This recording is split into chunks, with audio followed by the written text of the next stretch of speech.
सुरेशांना धस आपल्या सोबत आहे. सुरेशांना पंतप्रधान नरेंद्र मोदींनी आपली भेट घेतली.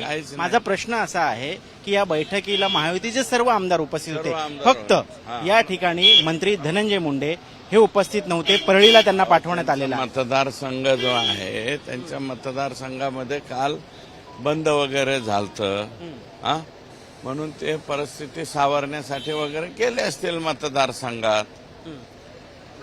नेमका आजचाच दिवस निवडला की त्यांना काल घटना काल घडली ना, त्यांच्या आकांना काल ताब्यात घेतलं होतं ना. जाणीवपूर्वक त्यांना दूर ठेवण्यात आले मोदींच्या या बैठकीपासून. नाही असं काय नाही, असं मला वाटत नाही. अण्णा, परळीमध्ये आम्ही काल पाहिलं दुकानं बंद ठेवली कराडच्या समर्थकांनी. कुठल्या कायद्याअंतर्गत अशा पद्धतीनं, आणि ते पण मकर संक्रांत होती काल. नाविन्यपूर्ण योजना आहे ही. हा जो आदर्श आमच्या परळी पॅटर्ननी कालचा घालून दिलेला आहे, हा आता संपूर्ण राज्यभर राबवावा. अतिशय चांगला पॅटर्न आहे.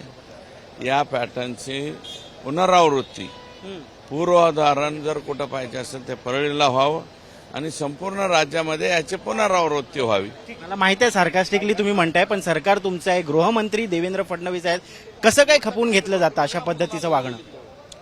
ते तुम्ही त्यांनाच विचारा ना, साहेबांना. आम्हाला कसं यांच्यावरती गुन्हे दाखल होणार की नाही? ज्यांनी दुकानं बंद केली, लोकांची गैरसोय केली मकर संक्रांतीच्या दिवशी, अशा पद्धतीचं आंदोलन कधी होतं? कर्तव्यदक्ष एसपी आलेले आहेत. कर्तव्यदक्ष एसपींनी काय ऍक्शन घेतली ते विचारतो. तुम्ही स्वतः यासाठी काही मागणी करणार नाहीत की त्यांच्यावर गुन्हे दाखल व्हावेत? राजीनामा तर होत नाहीये. कर्तव्यदक्ष त्यांचा राजीनामा होऊ नाही तर आणखी डोक्यावर घेऊ, आम्हाला काय करायचं? तुम्हीच वाचा फोडली ना या सगळ्या प्रकरणात. आमची अजूनही मागणी राहणार. आता 18ला मोर्चा आहे ना आमचा नांदेडला. धनंजय मुंडेंनी राजीनामा द्यावा ही आग्रही मागणी असेल सुरेश धसांची?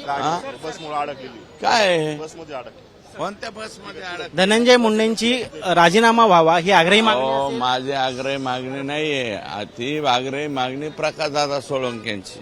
परत एकदा चेक. पाठिंबा आहे का प्रकाशदादा सोळंके? प्रकाशदादांना माझा पाठिंबा आहे, सगळ्यांना पाठिंबा आहे. आकांचा आका म्हणताय पण राजीनामा मागत नाही, काय? राजीनामा त्यांचं कुठेतरी कडी यायला पाहिजे ना याचं. त्यांची फक्त तुमची पण काही मजबुरी आहे का अण्णा? अजिबात नाही मजबुरी काय, मजबुरी काहीच नाही. मी मोकळ्या मनाने बोलतो. त्यांचा राजीनामा मी मागितलेला नाही. त्याचं कारण असं आहे की अजून त्यांना काय गुन्ह्या बिन्ह्यामध्ये इन्व्हॉल्व करून घेतलं. पाहतोय या ठिकाणी माझी मजबुरी नाही असं स्पष्टपणे सुरेश धस जरी म्हणत असले तरी परळीमध्ये ज्या पद्धतीनं वाल्मिक कराड यांच्या समर्थनार्थ जे आंदोलन करण्यात आलं, दुकानं बंद पाडण्यात आली, यावरती पण ते कटाक्ष करताना दिसत आहेत. पण यामध्ये धनंजय मुंडे जे राज्याचे मंत्री आहेत ते आज पंतप्रधान नरेंद्र मोदींच्या बैठकीमध्ये सहभागी झाले नाहीत. परळीमध्ये कुठेतरी परिस्थिती हाताबाहेर गेलेली आहे, ती हाताळण्यासाठी त्यांना तिथं जाण्यास उपमुख्यमंत्री अजित पवार यांनी सांगितलेलं आहे. कॅमेरा पर्सन सचिन सावंत सोबत मी ऋत्विक भालेकर, मुंबई तक.